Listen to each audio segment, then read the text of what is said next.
నమస్తే అన్న. హాయ్ నమస్కారం. సో ఇప్పుడు పవన్ కళ్యాణ్ గురించి కొంతమంది ఏమంటున్నారంటే పరిపాలన అని కొంతమంది అంటున్నారు.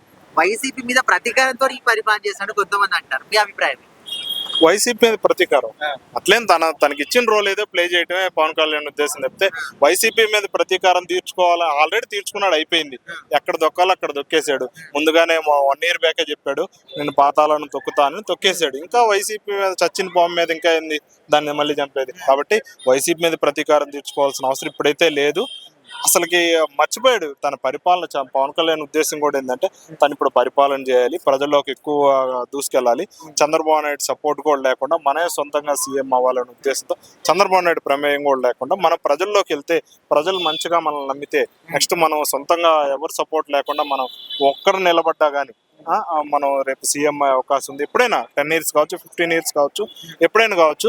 ప్రజల్లోకి ఎంత త్వరగా వెళ్తే అంత మంచిదనే ఉద్దేశంతోనే పవన్ కళ్యాణ్ ప్రజలకు దగ్గర అయ్యే విధంగానే ఉన్నాడు. డిప్యూటీ సీఎం గా కూడా కొంతమంది వద్దు అంటున్నారు. సో అట్లాంటి వాళ్ళకి ఏం చెప్తారు? ఎందుకు అట్లాంటి వస్తున్నాయి అంటారు? డిప్యూటీ సీఎం వద్దనేది ఎవరు వద్దంటారు?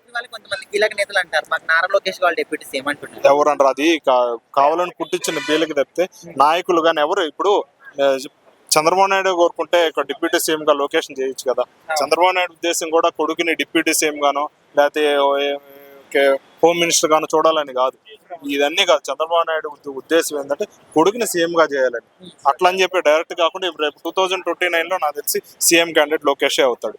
ఒకవేళ కాదనుకున్నా నెక్స్ట్ అయినా సరే చంద్రబాబు నాయుడు తన కొడుకుని సీఎంఏ చేయాలనుకుంటాడు చెప్తే డిప్యూటీ సీఎం చేయాలనుకోడు. ఇక్కడ ఈ రోజుల్లో డిప్యూటీ సీఎం అనేది పెద్ద వాల్యూ లేదు. ఇప్పుడు కొంతమంది already Pawan Kalyan next CM అని ఫిక్స్ అయిపోతున్నారు కదా ఆల్రెడీ. ఎవరికి వాళ్ళు ఫిక్స్ అయిపోతారండి. జనసేన వాళ్ళు మా పవన్ కళ్యాణ్ సీఎం అని ఫిక్స్ అయిపోతారు. టీడీపీ వాళ్ళు లోకేష్, చంద్రబాబు నాయుడు ఫిక్స్ అయిపోతారు. కానీ అది కాదు కదా. మెజారిటీ పీపుల్ దేని కోరుకుంటారు అది. అంతే పవన్ కళ్యాణ్ చెప్పాడు కదా రాబోయే 10 years చంద్రబాబు నాయుడు గారు సీఎం అవుతారని వాళ్ళ నాయకుడే స్టేట్మెంట్ ఇవ్వడం జరిగింది. కాబట్టి ఒక ఇండైరెక్ట్ గా ఏంటంటే సపోర్ట్ చేయమని చెప్పేశాడు. ఇండైరెక్ట్ గా నన్ను సీఎం గా కోరుకోవద్దని కూడా చెప్పేశాడు ఒక 10 years లో. కాబట్టి ఇది ఇన్వాలిడ్ అండి. చంద్రబాబు గారు పవన్ కళ్యాణ్ గారు అండర్స్టాండింగ్ లో ఉన్నారు. బట్ పక్కన ఉన్న వాళ్ళు ఎందుకు పొలాలు పెడుతున్నారు? టార్గెట్ అది కదండి. పొలాలు పెట్టి ఏదో ఒకటి రెచ్చగొట్టాలని, దాన్ని కూటమి ప్రభుత్వాన్ని చెడిపేయాలని, ఒక విడగొట్టాలని, బ్రేక్ చేయాలనే ఉద్దేశంతోనే ఈ మధ్యలో ఇలాంటి వైసీపీ కానీ ఎవరైనా పెడుతుంటారు తప్పితే ఒక లోకేష్ డిప్యూటీ సీఎం కోరుకోలేదు.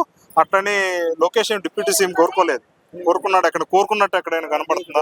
ఒక మాటలు చెప్పాలంటే తనకున్న ఇప్పుడు పనులే ఎక్కువ డిప్యూటీ సీఎం కన్నా. కానీ ఇప్పుడు పరిశ్రమలు తేవటం, ఒక ఐటీ మినిస్టర్ గా కానీ పెట్టుబడులు తేవటం కానీ లోకేష్ కి పెద్ద కత్తి మీద సవాల్ లాంటిది.